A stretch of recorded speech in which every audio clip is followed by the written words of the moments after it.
Hey now, good morning. Happy Monday, PASW staff, clients, and we have friends joining us. Thank you for the friends joining us. If people want to play along, this is Film Scoring Monday. We look at, this is also film history and music supervision, but we like to call it Film Scoring Monday because simplifying is good. And the world is so confusing and chaotic sometimes. So simplifying it is what I try to do. That's what I'm all about, Mr. Simple. So last week, Willy Wonka, very, very nice job on making it. And it's interesting that we discovered together, it's a dark, sinister movie, but it's supposed to be for kids. But because of Gene Wilder, this was our thesis, and because of the music, the very charming, whimsical score by Leslie Bricusse, it ended up working, as opposed to being a really scary, messed up movie.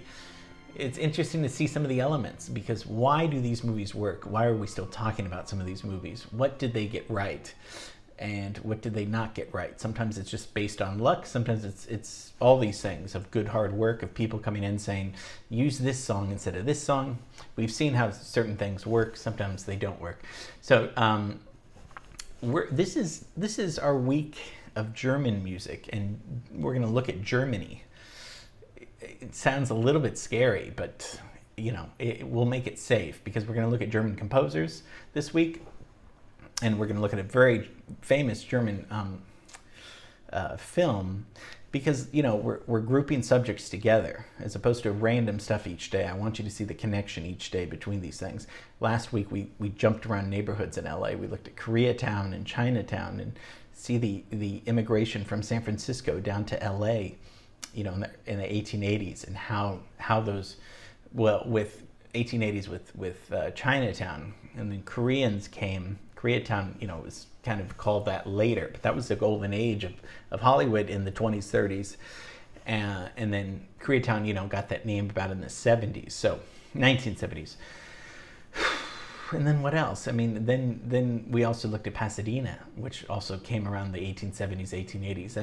It's very fun to see the development of LA and how all those people from Indiana came because of the cold weather. So, it's just good putting these pieces together. So, like I said, German music, German theme this week. So today, it's a little scary. If you don't like horror movies, this is 1922. But if you still don't like 1922 horror movies, just don't watch it. It's okay. It's not, but 1922, my math is right. That's 100 years ago. So it's not going to be, a lot of bullets whizzing by and blood. A little bit of blood, actually.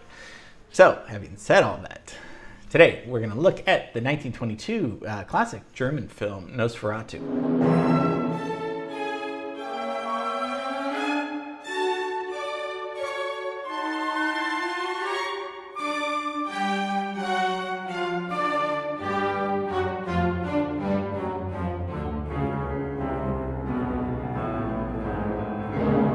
They call it a symphony of horror, and it really is, Nosferatu.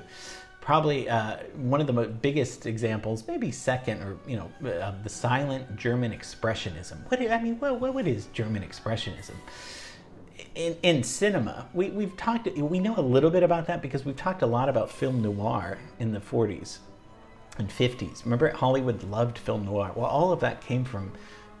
most of that came from German expressionism. And that is what we're talking about. That's pretty much before World War I. So that's like the early 20th century, okay? And by 1922, World War I ended, but a lot of art, and the art, it's mostly a lot of shadows. The lighting is very, very moody. The angles are kind of high angles, kind of like these, it's kind of dreamlike in some ways, but dark dreamlike, just very, quite disturbing. So that's German expressionism, and that's what people in the 40s, that film. A lot of them were German directors, and European directors that came to write movies for LA. and write scripts for LA and make movies that were heavily influenced by, deep shadows, dark shadows, stylistic, black and white. A lot of that comes from German Expressionism.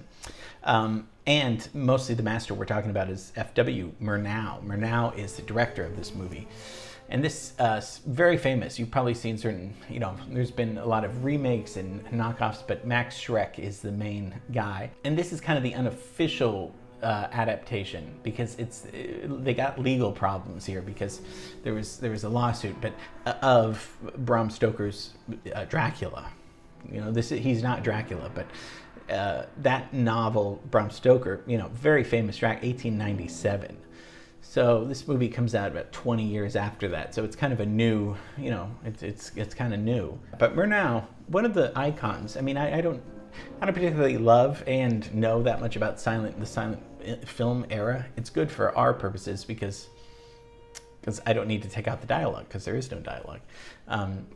But German, he's a German director, and a lot of people quote him as one of the father of German cinema, one of the biggest, very important directors that use the camera to kind of to get into the real emotional state of the characters, because it's kind of, as we're going to see, the emotional state of the characters, especially the woman at the end, very, very, and also it's not overacting so much, but a little bit, but it is, because you can't say anything, so you see their core. Sometimes it works, sometimes it's a little corny, but this definitely worked. And so Murnau was influenced a lot by Schopenhauer and Nietzsche, two other huge German philosophers that we can talk about this week a little bit. I don't want to get too pessimistic, but this kind of German thought, and I don't even want to go into Nazism, but of the Superman, and that man is powerful, and that we have the ability, we have extreme freedom to have these thoughts. Something we'll take a look at this week. So Murnau came to LA after this movie. So he comes to LA around 1926, and then Sunrise is kind of his big movie that a lot of, if you take a film history class, you'll see Sunrise. You might see this movie too. You'll see Sunrise, and a lot of people say it's one of the greatest movies ever made. It's hard. If you like silent movies, it's fine. If you don't, then it's going to be kind of a little bit tough to get to. But so he comes to LA, but he's born in 1888 in Germany, and he dies young. He actually dies in Santa Barbara on PCH. His driver got out of the way of this truck that was coming, and he suffered a head injury. So he's dead at 42. So 1931, he's dead. So that's really unfortunate. He was a young guy, very so he could have done a lot more movies, although he did quite a bit of work. You want to go over there? It's kind of creepy, but let's leave Hollywood, because we should play along with these rules that I've set in motion. And this is the exteriors of Transylvania, of where they shot on location. This is Slovakia, northern Slovakia, and they call this the Orava Castle. So Orava Castle, sitting above this village, or Orava Castle, maybe. I'm not German, so it could be one of those. What's coming out in 22? Because, if we're still in the silent era, we still have 5 years before talkies come out. So people are going to the cinema for sure, but mostly it's radio. People are loving their radios. Sirius XM, no. So mostly radio. About 500 commercial radio stations are in operation all over the country in the United States. And then we get the first radio broadcasts in Europe, like in Britain and France. So people are kind of glued to that. So Nosferatu, it's kind of based a little bit on, like I said, Dracula. Premiered in Berlin in March. This was, and Max Schreck, what a great role, for him. Really important role. And there was plagiarism, because Stoker's widow sued the film, because they were like, she's like, this is my husband's, Abraham Stoker's, this is his book. And then Stoker's The Widow, actually, she won and got all the copies destroyed. This is a good way to get revenge. No, not really. So some of the versions survived. Some, this was kind of suppressed. It was released in the United States by 1929, and that's why it won it was part of the first Academy Awards, because that's 1929. So it did get Best Picture, but it was suppressed for a long time. Original score by, what do you think? A German, right? Hans Erdmann. Erdmann performed this with an orchestra at the premiere in Berlin, which has been really exciting to get that. A lot of the score was lost. A lot of it was adapted by other composers.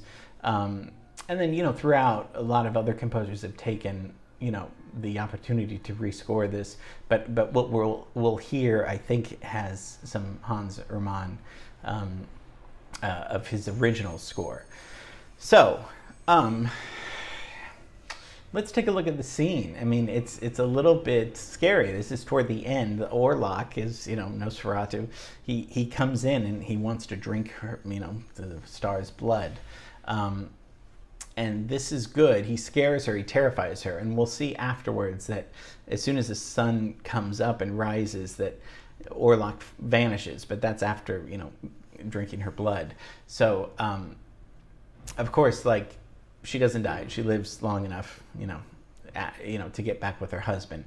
But that happens after. Let's see the anticipation. Let's see this very, very creepy scene of him coming to find her and look for her. So let's take a look.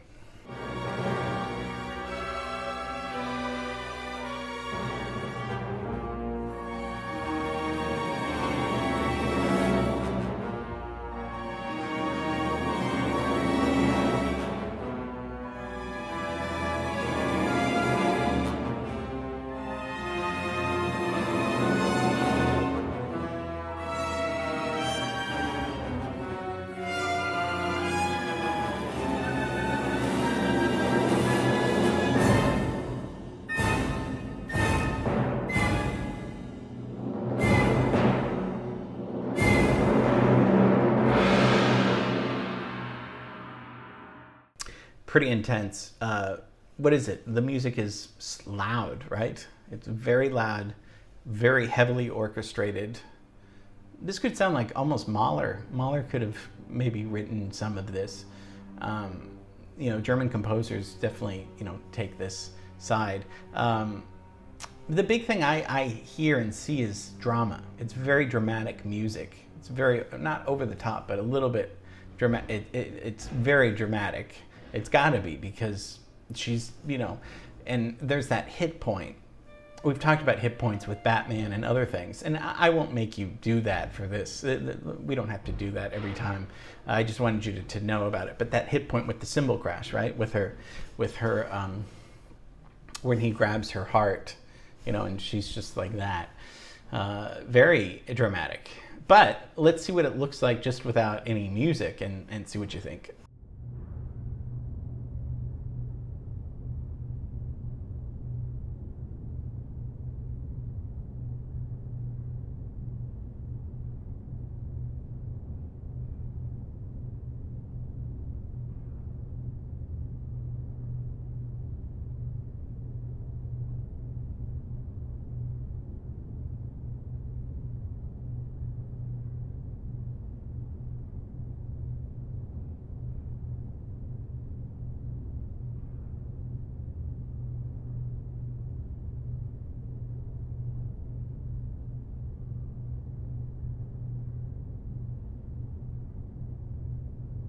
Still dramatic, right? Because the German expressionism, it's very dark and shadowy, and it's going to be scary no matter what, I think. I guess if you put a cartoon score, I guess it could be funny, but it's so stylistic that it's hard to change. You're very much in this world of Nosferatu, so anything you do is going to be creepy, even if it was just footsteps and there was no score, still be very scary. It's hard to not make this scary, because the German the expressionism in this is very, very important, very, right in your face. This isn't a subtle scene at all. So come up with something spooky, for this scene. Something that it doesn't have to be German. I was thinking about making you choose German, but it doesn't have to be German. But, come up with something scary for this great scene as he's approaching. It's just terrifying. I know my dad loves this scene, loves this movie. A lot of people do. It's a classic. That's why I choose classics, because it's good to know about some of these movies too, and also to think about, I wonder what music fits. A lot of people say that, and you're like, well, why do we talk about all these things still if this is 100 years ago? A lot of people say that this was pretty big because it's set. We have templates, formulas that we follow, so that it's set that for horror films to follow. A lot of the horror movies that came after this followed this template of how to be scary, because you'll get so many vampire, Frankenstein, so many movies that that they're still making 100 years later, today. But it goes a lot of this goes back to Nosferatu in 1922 and Murnau's portrayal of this, of this very frightening vampire. So that's why it's important. After people saw this, they started really noticing, wow, you can really be effective and scary with cinema. It can really scare people, and I'm sure a lot of people were deathly afraid, especially when you add the scary music. So find some scary music, have fun with this. And then we're going to look at some German composers. We're going to recap Mendelssohn and Wagner, and I don't want to tell you too much, because then you won't come, and I need you to show up tomorrow. Okay, so get that into me tomorrow. Have a great rest of the week. Thanks for watching, and see you tomorrow. Okay, bye.